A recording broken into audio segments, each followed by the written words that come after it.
Good morning student. आज हम कक्षा 10 में फिजिक्स में इकाई फर्स्ट प्रकाश के बारे में जानेंगे। फर्स्ट इकाई में प्रकाश लेसन है। हम इस प्रकाश के बारे में सबसे पहले जानेंगे।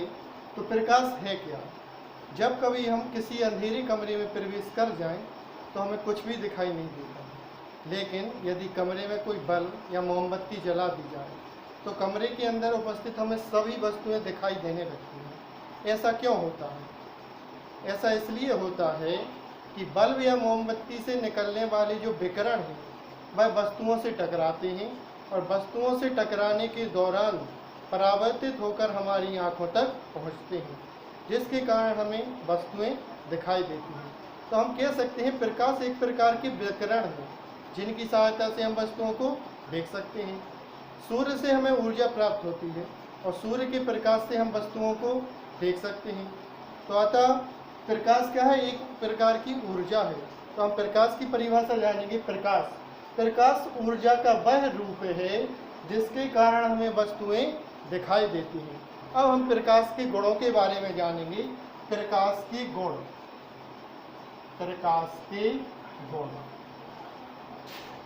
या विशेषताएं।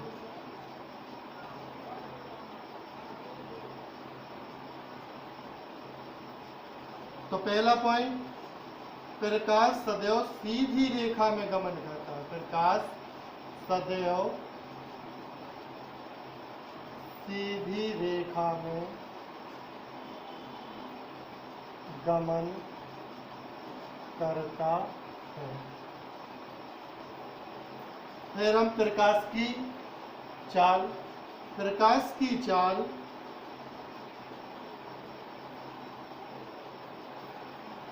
3 × 10⁸ मीटर प्रति सेकंड होती है।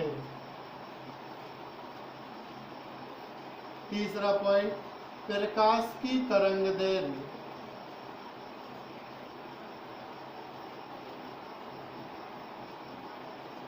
3900 एंगस्ट्रॉम से 7800 एंगस्ट्रॉम के लगभग होती है।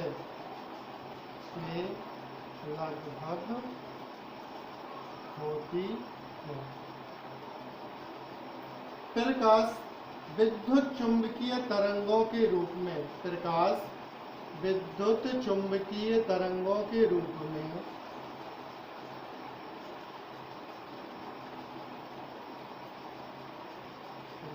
में चलता है। क्या हो गया हमारा प्रकाश? तो प्रकाश क्या था? प्रकाश एक प्रकार की विशेष संवेदना है जिसके द्वारा हम वस्तुओं को देख सकते हैं। या प्रकाश एक ऊर्जा है या ऊर्जा का वह रूप है जिसके कारण हमें वस्तुएं दिखाई देती हैं। प्रकाश के गुण या विशेषताएं: प्रकाश सदैव सीधी रेखा में गमन करता है। प्रकाश की चाल 3 × 10⁸ मीटर प्रति सेकंड होती है और प्रकाश की तरंगदैर्घ्य 3900 एंगस्ट्रॉम से 7800 एंगस्ट्रॉम तक होती है और प्रकाश विद्युत चुंबकीय तरंगों के रूप में चलता है। अब हम जानेंगे प्रदीप्त और अदीप्त वस्तुओं के बारे में। तो सबसे पहले हम पढ़ेंगे प्रदीप्त वस्तुएं।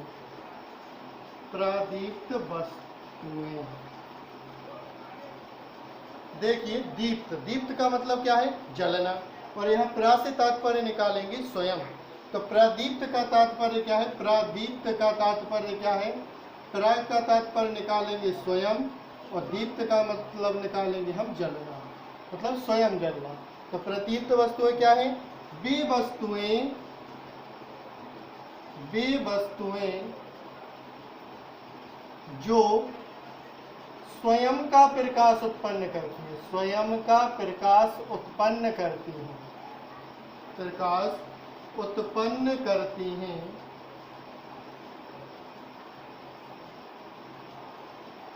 प्रदीप्त वस्तुएं कहलाती हैं। प्रदीप्त वस्तुएं कहलाती हैं।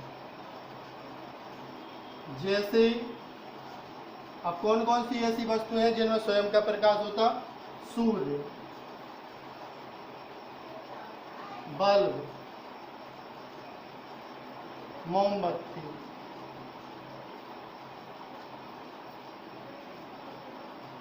लालटेन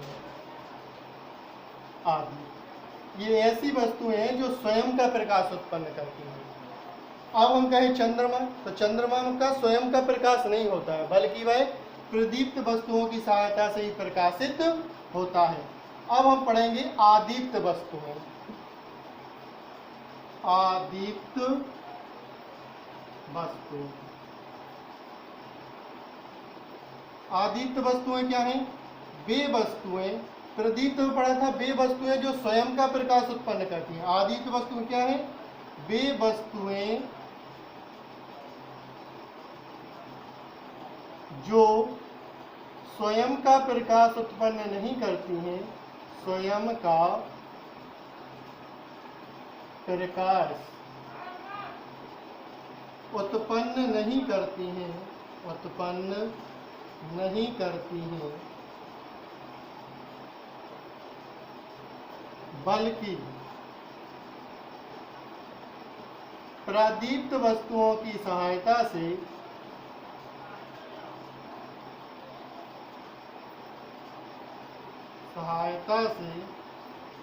दिखाई देती हैं।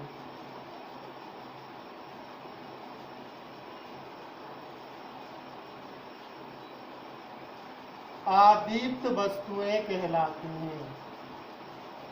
आदीप्त वस्तुएं कहलाती हैं। जैसे चंद्रमा, अब हम हमारे घर में यूज होने वाली कोई भी वस्तु आदीप्त वस्तु के उदाहरण में लिख सकते हैं। जैसे यदि हम अंधेरे कमरे में रहें, कमरे की कोई भी वस्तु हमें दिखाई नहीं देगी, लेकिन जब हम प्रदीप्त वस्तु की सहायता लेंगे और प्रकाश उत्पन्न करेंगे तो कमरे के अंदर की सभी वस्तुएं हमें दिखाई देंगी। तो चंद्रमा, मेज, कुर्सी, अलमारी, ये सभी हम क्या कर सकते हैं? आदीप्त वस्तुओं के उदाहरण के रूप में लिख सकते हैं। अब देखेंगे हम प्रदीप्त और अदीप्त वस्तुओं को हमने पढ़ा है। एक बार पुनः, प्रदीप्त वस्तु, प्रा का मतलब है स्वयं और दीप्त का मतलब है जलना। तो वे वस्तुएं जो स्वयं का प्रकाश उत्पन्न करती हैं प्रदीप्त वस्तुएं कहलाती हैं। जैसे सूर्य, बल्ब, मोमबत्ती, लालटेन आदि। आदीप्त वस्तुएं वे वस्तुएं जो स्वयं का प्रकाश उत्पन्न नहीं करती बल्कि प्रदीप्त वस्तुओं की सहायता से दिखाई देती हैं, आदीप्त वस्तुएं कहलाती हैं। जैसे चंद्रमा, मेज, कुर्सी, अलमारी आदि। अब हम पढ़ेंगे प्रकाशिक माध्यम। प्रकाश को गुजरने के लिए विभिन्न माध्यमों की आवश्यकता होती है। तो प्रकाशिक माध्यम क्या है? तो प्रकाशिक माध्यम क्या है? प्रकाश जिस माध्यम से होकर, प्रकाश जिस माध्यम से होकर गमन करता है, जिस माध्यम से होकर गमन करता है उसे प्रकाशिक माध्यम कहते हैं। गमन करता है उसे प्रकाशिक माध्यम कहते हैं। प्रकाशिक माध्यम कहते हैं। मतलब जब सूर्य का प्रकाश पृथ्वी तक पहुंचता है तो वह निर्वात वायुमंडल विभिन्न भागों से वायुमंडल के विभिन्न भागों से होकर गुजरता है। तो यह प्रकाश की गति के लिए एक प्रकार के माध्यम है। निर्वात भी क्या है? प्रकाशिक माध्यम है। निर्वात भी प्रकाशिक माध्यम है। निर्वात भी प्रकाशिक माध्यम है। माध्यमों से होकर प्रकाश की गमन क्षमता के आधार पर माध्यमों से होकर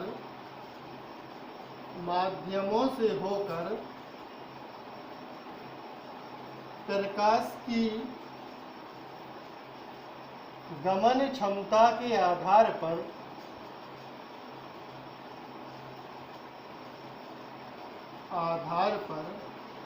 प्रकाशिक माध्यम को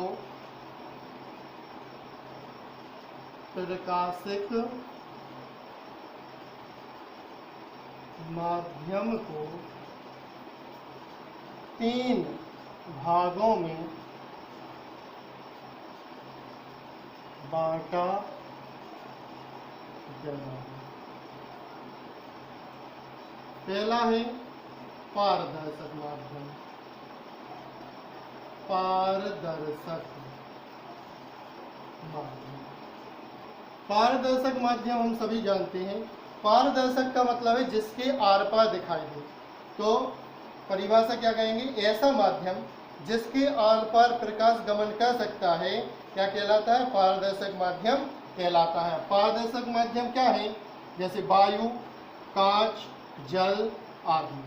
वायु, कांच, जल आदि, यह क्या है?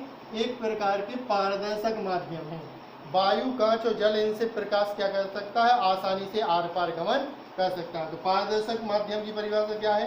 वह माध्यम जिनके आर पार प्रकाश आसानी से गमन कर सकता है पारदर्शक माध्यम कहलाते हैं, जैसे वायु, कांच, जल आदि। दूसरा हम पढ़ेंगे पारभासक। पारभासक माध्यम। पारभासक माध्यम। तो पारभासक माध्यम की परिभाषा क्या है? जिस माध्यम से होकर प्रकाश का केवल आंशिक भाग ही गमन करता है। जिस माध्यम से होकर प्रकाश का केवल आंशिक भाग ही गमन करता है पारभासक माध्यम कहलाता है। जैसे घिसा हुआ कांच, जैसे घिसा कांच, गंदा जल, तेल लगा कागज, इनसे प्रकाश पूर्ण रूप से गमन नहीं करता है, लेकिन प्रकाश का आंशिक भाग इनके आर पार निकल जाता है।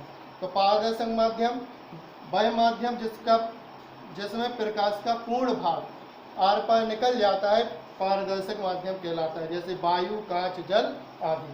पारभासक माध्यम वह माध्यम जिसमें प्रकाश का आंशिक भाग ही आर पार गमन करता है पारभासक माध्यम कहलाता है, जैसे घिसा हुआ कांच, गंदा जल, तेल लगा कागज आदि। अब तीसरा है अपारदर्शक। अपारदर्शक माध्यम। अपारदर्शक माध्यम क्या है? वह माध्यम जिसके आर पार प्रकाश गमन नहीं कर सकता, या वे पदार्थ जिनके आर पार प्रकाश गमन नहीं कर सकता अपारदर्शक माध्यम कहलाते हैं। जैसे हमारे घरों की दीवार, गेट, खिड़की, इनके आर पार प्रकाश गमन नहीं कर सकता। गेट, दीवार, खिड़की, यदि यह बंद कर दिए जाए तो प्रकाश इनके आर पार गमन नहीं करेगा। तो यह क्या है? अपारदर्शक माध्यम है। तो प्रकाशिक माध्यम क्या है? प्रकाश जिस माध्यम से होकर गमन करता है उसे हम प्रकाशिक माध्यम कहते हैं। निर्वात भी एक प्रकाशिक माध्यम है। निर्वात क्या है? निर्वात आदर्श अथवा पूर्णतः पारदर्शक माध्यम है। निर्वात क्या है? निर्वात आदर्श या पूर्णतः पारदर्शक माध्यम है जिससे प्रकाश का 100% भाग आर पार गमन कर जाता है। अब माध्यमों से होकर प्रकाश की गमन क्षमता के आधार पर हमने इसे 3 भागों में बांटा है। पहला पारदर्शक माध्यम। पारदर्शक माध्यम वह माध्यम जिसके आर पार प्रकाश आसानी से गमन कर सकता है पारदर्शक माध्यम कहलाता है, जैसे वायु, कांच, जल आदि। पारभासक माध्यम वह माध्यम जिससे प्रकाश का आंशिक भाग ही गमन कर सकता है पारभासक माध्यम, जैसे घिसा कांच, गंदा जल, तेल लगा कागज आदि। अपारदर्शक माध्यम क्या है? वे माध्यम जिससे प्रकाश गमन नहीं कर सकता है, जिनके आर पार प्रकाश गमन नहीं कर सकता और टकरा कर लौटता है, क्या कहलाते हैं? अपारदर्शक माध्यम कहलाते हैं, जैसे गेट, दीवार, खिड़की आदि।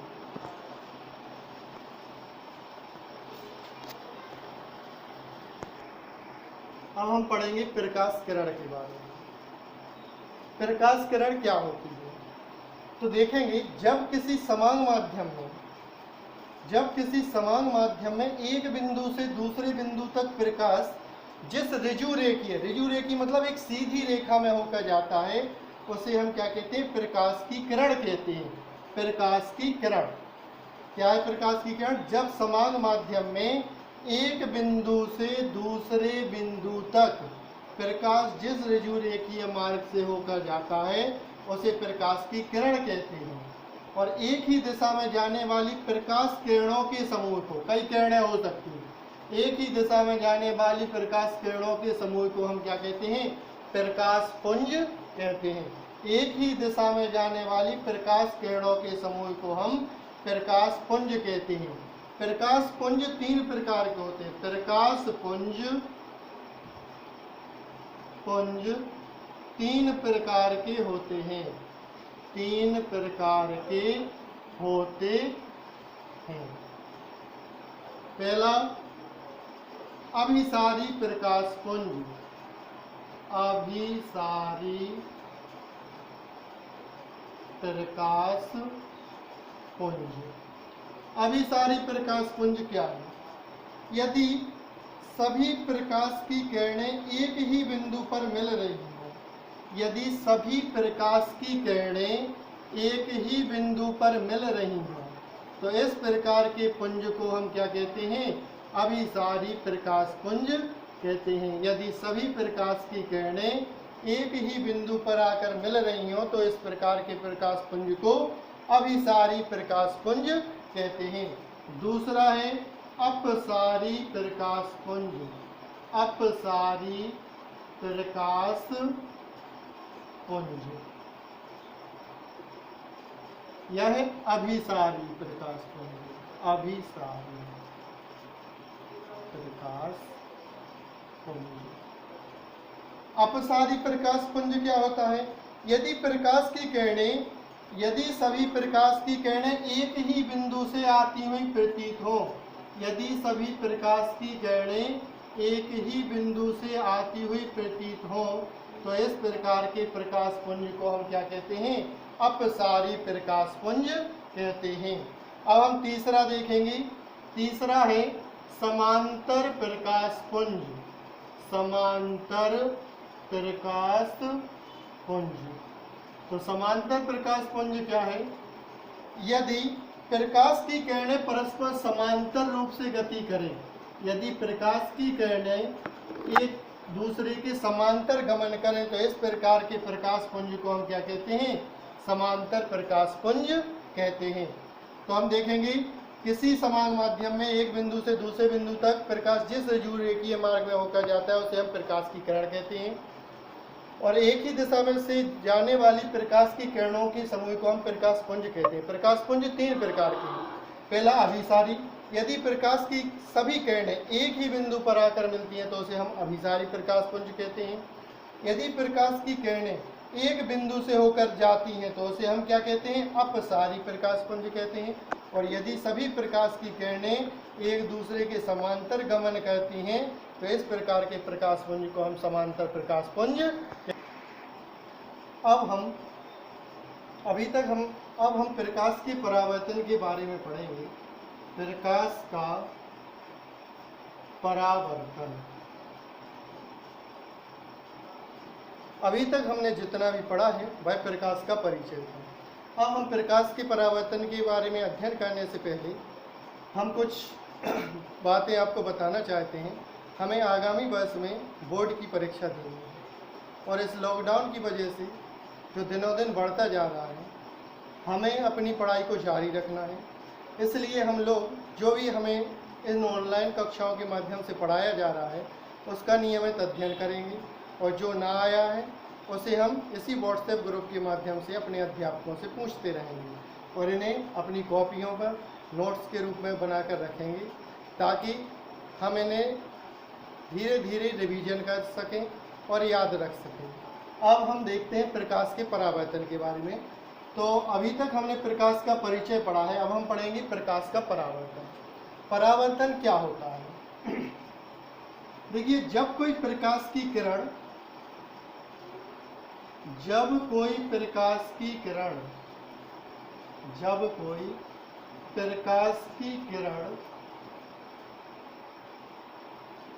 किसी चिकने पॉलिशदार पृष्ठ से टकराकर, जब कोई प्रकाश की किरण किसी चिकने पॉलिशदार पृष्ठ से टकराकर वापस लौट जाती है,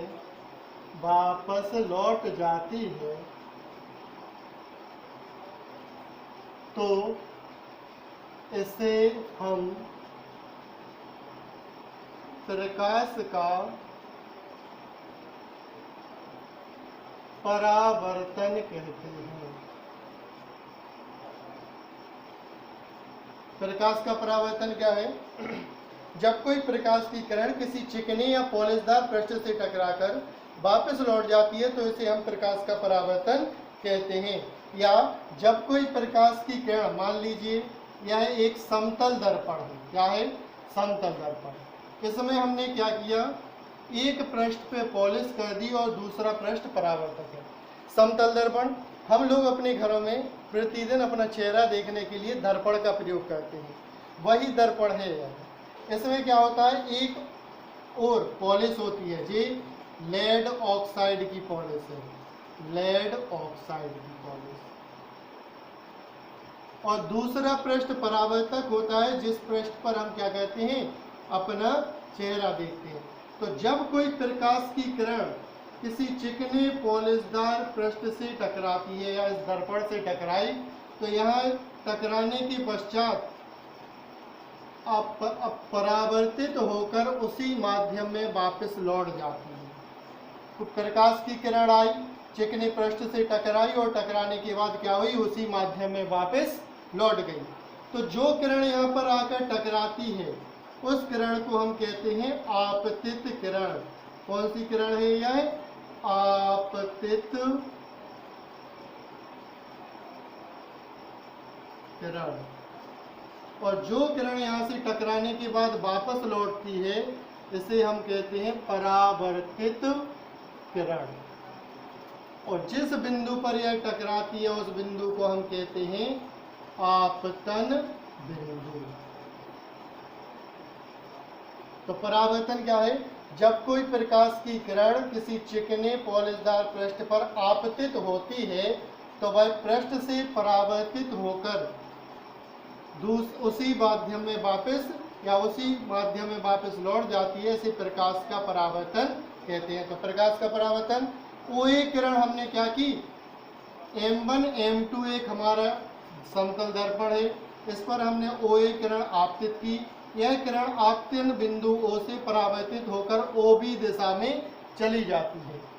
इनमें हमने क्या किया, इस समतल दर्पण पर एक अभिलंब ON खींचा, तो आपतित किरण OA और अभिलंब ON के बीच बना कोण आपतन कोण, आपतन कोण, तथा परावर्तित किरण OB और अभिलंब ON के बीच बना कोण परावर्तन कोण कहलाता है। आपतन कोण को I से और परावर्तन कोण को R से लिखा जाता है। आपतन कोण को I से और परावर्तन कोण को R से लिखा जाता है। तो हम चित्र के बारे में जानेंगे। जब पहले तो प्रकाश का परावर्तन, जब प्रकाश की किरण किसी चिकने पॉलिशदार पृष्ठ से टकराती है तो वह उससे टकराकर उसी माध्यम में वापस लौट जाती है, इसे हम प्रकाश का परावर्तन कहते हैं। माना, अब हम इस चित्र की व्याख्या करेंगे। माना OA एक आपतित किरण है, यह M1 M2 दर्पण पर बिंदु O पर आपतित होती है और आपतन बिंदु O से परावर्तित होकर OB दिशा में चली जाती है, अतः OB परावर्तित किरण है। आपतित किरण OA और हमने इनके बीच में एक अभिलंब खींचा ON, तो आपतित किरण OA और अभिलंब ON के बीच बना कोण आपतन कोण I है। तो आपतन कोण की परिभाषा क्या है? आपतित किरण और अभिलंब के बीच बने कोण को हम आपतन कोण कहते हैं। और परावर्तन कोण की परिभाषा क्या होगी? तो इसी प्रकार परावर्तित किरण और अभिलंब के बीच बने कोण को हम क्या कहते हैं? परावर्तन कोण कहते हैं। ON क्या है? अभिलंब है। यह क्या है? ON अभिलंब, अभिलंब। तो आपतन कोण की परिभाषा क्या है? आपतित किरण और अभिलंब के बीच बना कोण आपतन कोण है, इसे I से लिखते हैं। परावर्तित किरण और अभिलंब के बीच बना कोण परावर्तन कोण है, इसे R से लिखते हैं। अब परावर्तन के दो नियम हैं, प्रकाश के परावर्तन के दो नियम हैं। प्रकाश के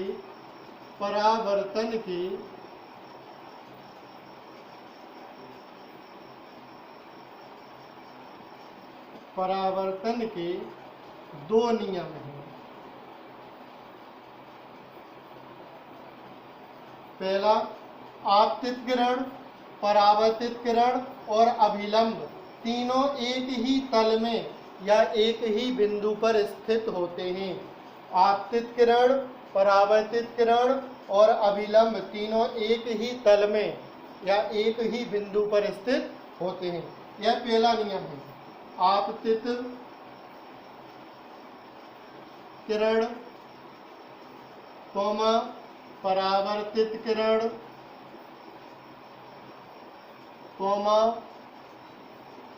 आपतन बिंदु पर अभिलंब, आपतन बिंदु पर अभिलंब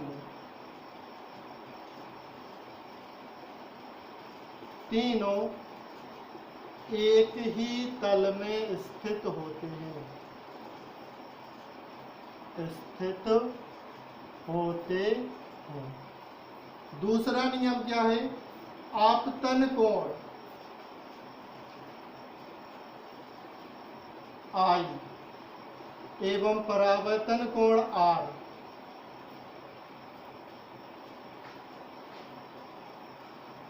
सदैव बराबर होते हैं, सदैव बराबर होते हैं।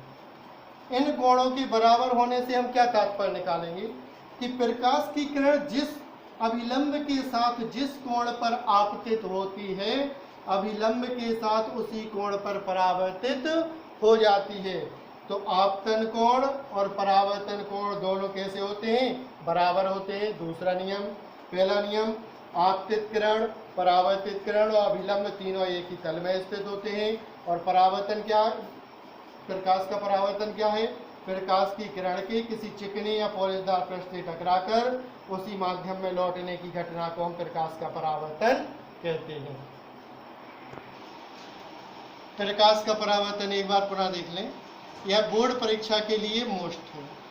अभी तक हमने प्रकाश का परिचय पढ़ा था, लेकिन अब हम सिलेबस के अनुसार पहली हेडिंग जो मुख्य है हमारे लिए वह है प्रकाश का परावर्तन। तो हम इसे विशेष रूप से याद रखेंगे और कॉपी में नोट करके भी रखेंगे।